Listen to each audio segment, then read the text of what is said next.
You know, forgiveness, it's one of those things you hear about all the time, right? Yeah. But it can feel so abstract. Like, what does it actually mean?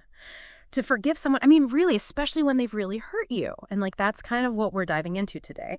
And you've given us some really interesting sources to work with. I mean, everything from like philosophical takes to personal stories, even some religious perspectives. Yeah. It's going to be fascinating to see what we uncover. Absolutely. And I think what's most interesting to me is how these sources, diverse as they are, all seem to challenge that simple, like, forgive and forget idea. Right. It's way more nuanced than that. Totally. So before we get too far, maybe we should start with like the basics. Yeah. What is forgiveness really? What are we even talking about here? It's a great question because I think a lot of people misunderstand what forgiveness actually entails. Yeah. It's important to remember that forgiveness is primarily an internal process. Okay. It's about your choice to release the grip that the offense has on you. It's not dependent on the other person's actions. Right. Or even their awareness of the hurt they caused. That makes sense. I'm thinking about that analogy from Dry Creek Wrangler School, the idea of forgiveness being like granting a pardon. Yeah. It really emphasizes that element of choice. Exactly. And this is where things can get a bit tricky. Okay. You might be thinking, wait, so if I forgive someone, does that mean I'm saying what they did was okay? Right. And that's a very understandable concern. Yeah. I can see how someone might worry that forgiveness equals condoning the action, but thankfully our sources are very clear on this point. Yeah. Therapy in a nutshell, for instance, is very direct in saying that forgiveness doesn't minimize the hurt or imply the offense was acceptable. Right. It's about releasing that negative power that the event continues to have over you. And this leads us to a really critical distinction. Okay. Einzelgänger actually emphasizes that forgetting is not a prerequisite for forgiveness. You don't have to erase the memory or pretend it didn't happen. In fact, sometimes remembering is necessary to protect yourself in the future. That's a relief, honestly, because sometimes those hurts run deep and pretending they didn't happen just feels inauthentic. Right. So if forgiveness isn't about forgetting or condoning, what is its purpose? Well, this is where things get really interesting. Many of our sources point to the purpose of forgiveness being about freeing and empowering the forgiver, not the offender. So it's more about self-care than about letting the other person off the hook. Exactly. Therapy in a nutshell has this incredibly powerful line, holding a grudge is like taking poison and waiting for the other person to die. Ooh, that's a powerful image. It really makes you think about the cost of holding on to that anger and resentment. Right. It begs the question, how much are you willing to let that offense, that hurt, control your life? Because as Sarah Montana points out in her TEDx talk, a lot of people forgive for the wrong reasons. Okay. They do it to appear like a good person, to please others, or to try and shortcut the healing process.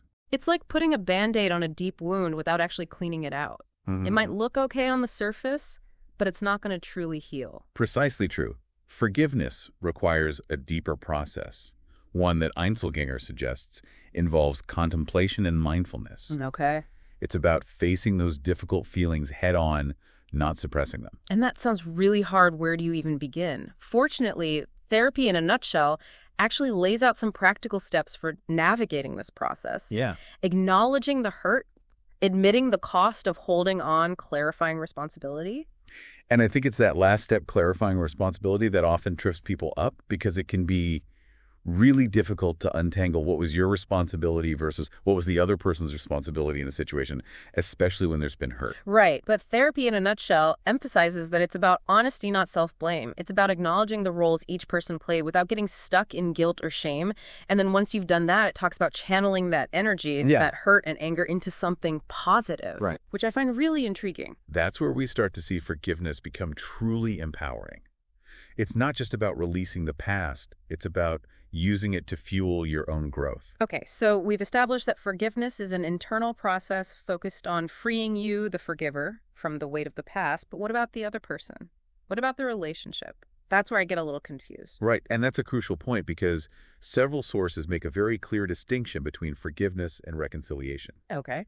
Just because you choose to forgive someone doesn't mean you have to reconcile with them or restore the relationship. So forgiveness is about you, but the choice of whether or not to reconcile, to rebuild trust, that's entirely separate. Exactly. And Ascension Presents has this great analogy that really helps clarify this. Okay. They say you can forgive someone for wrecking your car, without letting them drive it again. Okay, that makes a lot of sense. So forgiveness is about releasing that internal burden and then the decision about the relationship that comes afterwards. Exactly, and this is where we start to see the complexities of forgiveness unfold. So we've been talking a lot about forgiving others, but something that's been on my mind is, what about forgiving ourselves? That seems even harder sometimes. Oh yeah, definitely a crucial part of the conversation. And I'm glad you brought it up. Bishop R.C. Blakes, in his sermon on the prodigal son, really highlights the importance of self-forgiveness. He even argues that we need to forgive ourselves before we can truly seek forgiveness from others or even from a higher power. Wow, I hadn't thought about it that way before. It's so easy to get caught up in forgiving others while completely neglecting to extend that same grace to ourselves. It's a really common struggle, and Bishop Blakes uses that parable of the prodigal son, to illustrate this point beautifully. The son who has made some, serious mistakes has to confront his own actions and forgive himself for his choices before he can even think about returning home and asking for his father's forgiveness. That's a really powerful image. So it's like we need to make peace with ourselves first before we can even begin to repair those external relationships. Exactly. It's about recognizing that we are all flawed. We all make mistakes, Yeah. but that doesn't define us. We have the power to choose who we want to be, and self-forgiveness is a crucial part of that journey. I love that it's about taking ownership without getting trapped in shame. Yes. Bishop Blakes actually outlines 3 key steps to guide this process of self-forgiveness. Okay. Emptying yourself of guilt, redefining yourself, and unleashing your faith for change. That's a really helpful framework. So it's not about wallowing in guilt or self-pity. It's about acknowledging the past, learning from it, and then choosing to move forward. I think that's something a lot of people struggle with, letting go of that guilt. It's definitely not easy, but it's incredibly liberating when you can finally release that burden. One of the things that struck me as we were going through these sources was how many incredible personal stories there are about the transformative power of forgiveness. Oh, absolutely. The story from Therapy in a Nutshell about Thordis Elva and Calm Stranger, it's just remarkable. The fact that they were able to work towards reconciliation and even co-author a book after such a traumatic event speaks volumes about the human capacity for forgiveness. It really does. Thordis' ability to acknowledge the hurt, clarify responsibility, and ultimately choose to forgive Tom is truly inspiring. And then there's Sarah Montana's TEDx talk, her journey towards forgiving the person who murdered her family. That's a level of forgiveness that most of us can't even fathom. It really speaks to the profound freedom that can come from releasing yourself from the grip of the past, even when that past is incredibly painful. And even in something like Dry Creek Wrangler School, the story of Jesus stopping the funeral procession, while simple, is such a beautiful example of compassion and care. It's a reminder that sometimes the most powerful acts of forgiveness are those that offer solace and support to those who are hurting. And when you look across all of these sources, it becomes clear that forgiveness is a complex and multifaceted concept. There's no one-size-fits-all solution or magic formula. It's a very personal journey, but there does seem to be a common thread.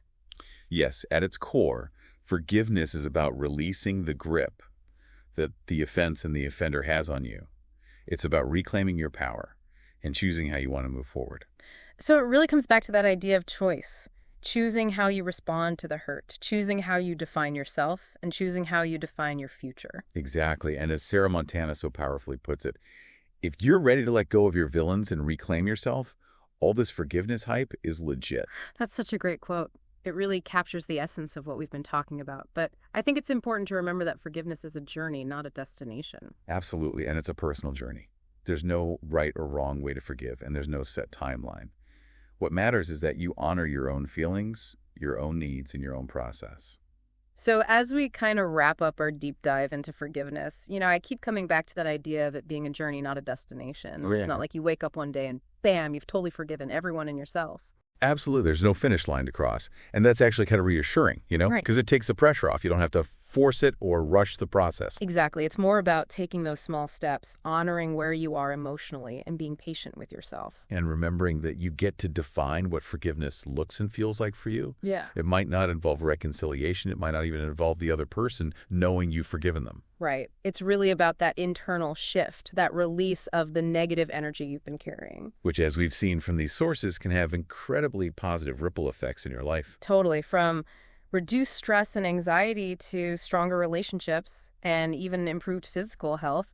It's amazing to see how powerful forgiveness can be, both for the individual and for the world around them. It really is. And so as you continue to explore your own feelings and needs related to forgiveness, remember that you have the power to choose. Mm-hmm.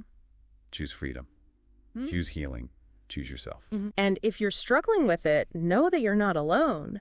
There are so many resources out there, like the ones we've explored today, that can offer guidance and support. Exactly. And remember, forgiveness isn't about weakness. It's about strength, about courage, about taking back control of your own narrative. It's about reclaiming your peace and stepping into a future filled with possibility.